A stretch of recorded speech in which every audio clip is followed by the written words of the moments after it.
Hi, you guys. Welcome back.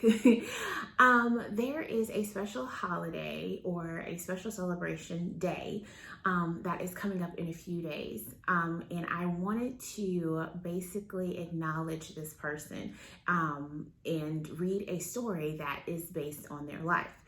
The reason why it is so special is because this person has changed the world, our culture, our society, and has changed so many lives from forever. So I know since as long as I've been living, I have known about this person.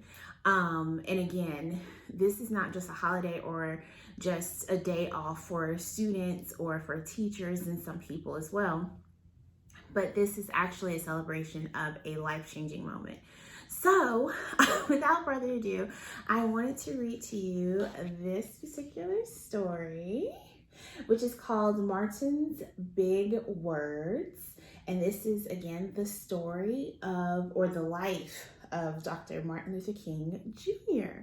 So while I read this story to you guys, I want you to think about some things that Dr. Martin Luther King Jr. had to go through, maybe some of the feelings that he went through, and then also how can this relate to you? How does his life compare to your life?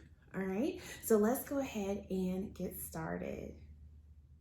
Martin's Big Words, The Life of Dr. Martin Luther King Jr., written by Doreen Rappaport, illustrated by Brian Collier.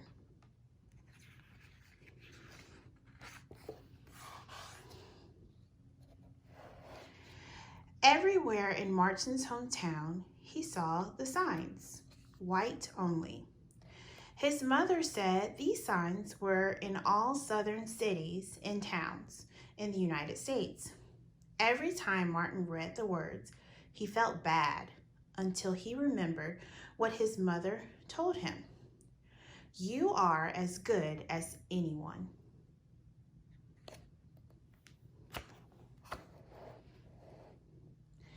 In church, Martin sang hymns. He read from the Bible. He listened to his father preach. These words made him feel good. When I grow up, I'm going to get big words too.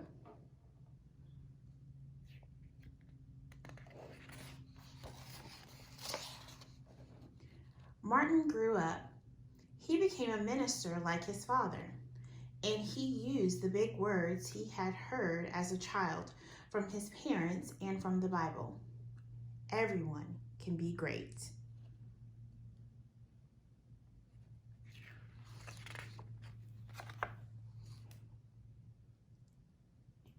He studied the teachings of Mahatma Gandhi. He learned how the Indian nation won freedom without ever firing a gun. Martin said love when others said hate. Hate cannot drive out hate. Only love can do that.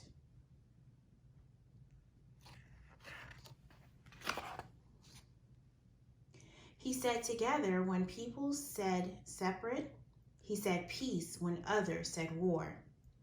Sooner or later, all the people of the world will have to discover a way to live together.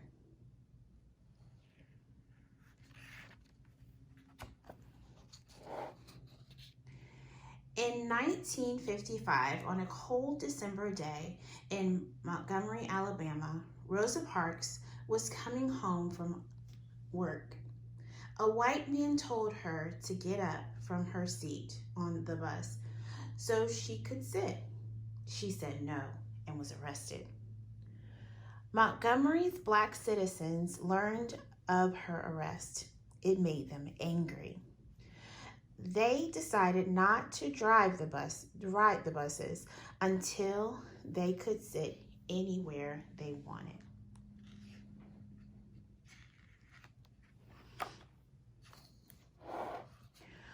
For 381 days, they walked to work and school and church.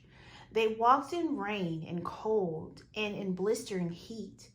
Martin walked with them and talked with them and sang with them and prayed with them until the white city leaders had to agree they could sit anywhere they wanted.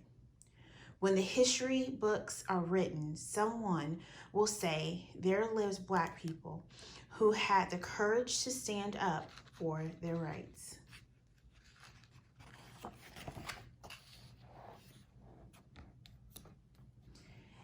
In the next 10 years, Black Americans all over the South protested for equal rights. Martin walked with them and talked with them and sang with them and prayed with them. White ministers told them to stop. Mayors and governors and police chiefs and judges ordered them to stop. But they kept on marching. Wait! For years I have heard the word wait. We have waited more than 340 years for our rights.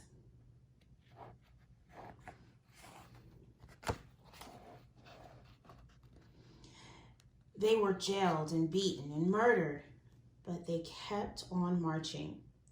Some Black Americans wanted to fight back with their fists.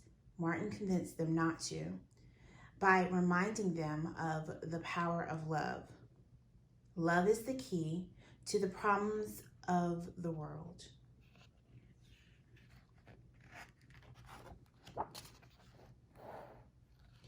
Many white Southerners hated and feared Martin's words, and few threatened to kill him and his family. His house was bombed. His brother's house was bombed, but he refused to stop. Remember, if I am stopped, this movement will not be stopped because God is with this movement. The marches continued. More and more Americans listened to Martin's words. He shared his dreams and filled them with hope. I have a dream that one day in Alabama, little Black boys and Black girls will join hands with little white boys and white girls as sisters and brothers. After 10 years of protest, the lawmakers in Washington voted to end segregation. The white-only signs in the South came down.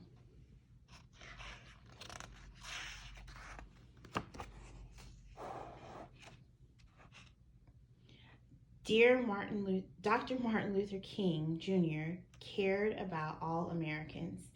He cared about people all over the world, and people all over the world admired him. In 1964, he won the Nobel Peace Prize. He won it because he taught others to fight with words, not fists.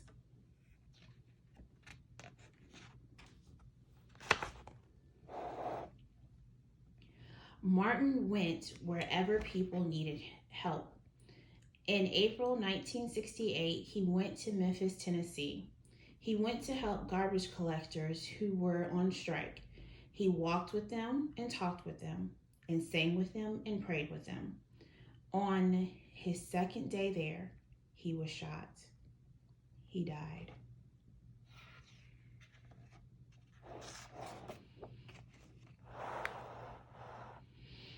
His big words are alive for us today.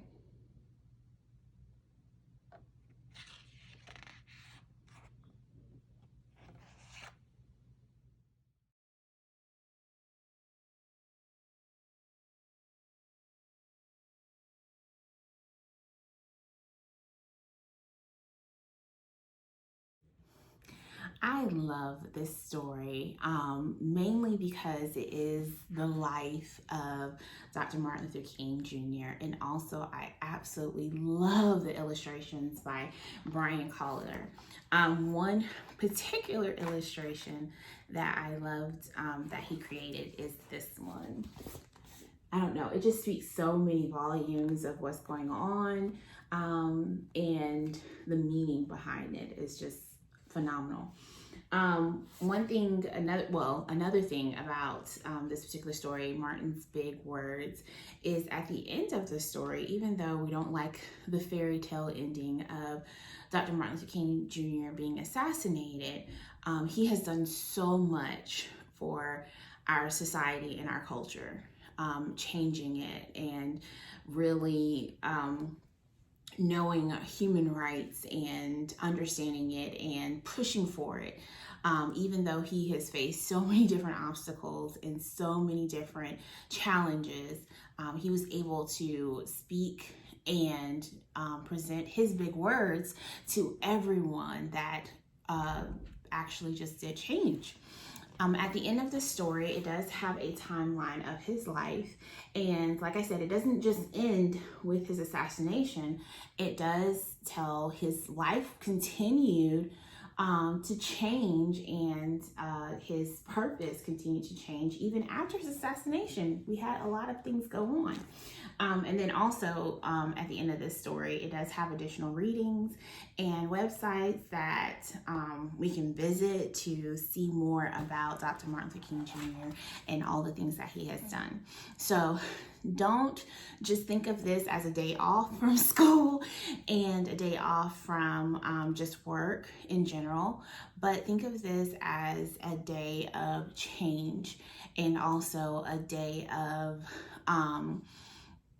I guess to me is encouragement, because we all have a voice, we all have different things and passions and everything. And Dr. Martin Luther King Jr. teaches us how your words, and not just your words, but what you stand up and believe in, can change so much.